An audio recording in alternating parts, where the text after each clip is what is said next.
మోపిదేవులు వేంచేసి ఉన్న శ్రీ వల్లి దేవసేన సమేత శ్రీ సుబ్రహ్మణ్యేశ్వర స్వామివారి ఆలయంలో నిర్వహిస్తున్న పవిత్రోత్సవాల ప్రత్యేక పూజ కార్యక్రమాల్లో ఆలయ సహాయ కమిషనర్ నల్లం సూర్య చక్రధరరావు పాల్గొన్నారు. మొదటి రోజు అయిన శనివారం సాయంత్రం వాస్తు హోమం, అంకురార్పణ, ప్రధాన దేవతా సహిత సర్వతోభద్ర మండపారాధన, పట్టు పవిత్రముల ఆసాదన, ఆదివాసములు, చతుర్వేద స్వస్తి, తీర్థప్రసాద వినియోగం కార్యక్రమాలు చక్రధరరావు పాల్గొని భక్తి శ్రద్ధలతో పూజలు నిర్వహించారు. బ్రహ్మశ్రీ కొమ్మూరు ఫణికుమార్ శర్మ, ఆలయ ప్రధాన అర్చకులు బుద్ధు పవన్ కుమార్ శర్మ, ఖనాపాటి నౌడూరి విశ్వనాథ్ సుబ్రహ్మణ్య శర్మ, ముఖ్య అర్చక బుద్ధు సతీష్ శర్మల నేతృత్వంలో అర్చకులు పూజలు చేశారు.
శ్రీ సుబ్రహ్మణ్యేశ్వరుని ఆషాఢ కృతిక మహోత్సవానికి భక్తులకు ఆహ్వానం.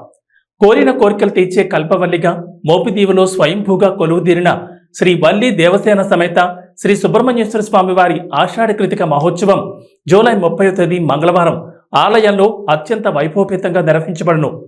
ఉదయం 7 గంటలకు తీర్థపు బిందె, ధ్వజస్తంభ పూజ, నందీశ్వర పూజ, 9 గంటలకు శ్రీ వల్లి దేవసేన అమ్మవార్లకు శాకాంబరి అలంకరణ చేసెదరు. 10 గంటల నుంచి విఘ్నేశ్వర పూజ, 108 కలశాలతో అష్టోత్తర కలశాభిషేకం, చతుర్వేద పండితులు మరియు 11 మంది ఋత్వికులచే మహన్యాస పారాయణం, శ్రీ స్వామి వారికి పంచామృతములు, వివిధ రకాల పండ్ల రసాలతో శ్రీ స్వామి శ్రీ అమ్మవార్లకు ఏకాదశ రుద్రాభిషేకములు, శాకాంబరి అలంకరణ చేసెదరు. సాయంత్రం 3 గంటల నుంచి లక్ష బిల్వార్చన, పుష్పార్చన, రుద్రహోమం, శాంతి కళ్యాణం, మహానివేదన, పంచహారతలు, చతుర్వేద స్వస్తి, తీర్థప్రసాద వినియోగములను కన్నుల పండుగ ఆలయంలో నిర్వహించబడును. కావున భక్తులు పెద్ద సంఖ్యలో పాల్గొని శ్రీ స్వామి శ్రీ అమ్మవారిని దర్శించుకుని తీర్థప్రసాదాలు స్వీకరించి స్వామివారి కృపకు అనుగ్రహ పాత్రుడై తరించగోరుతున్నాం.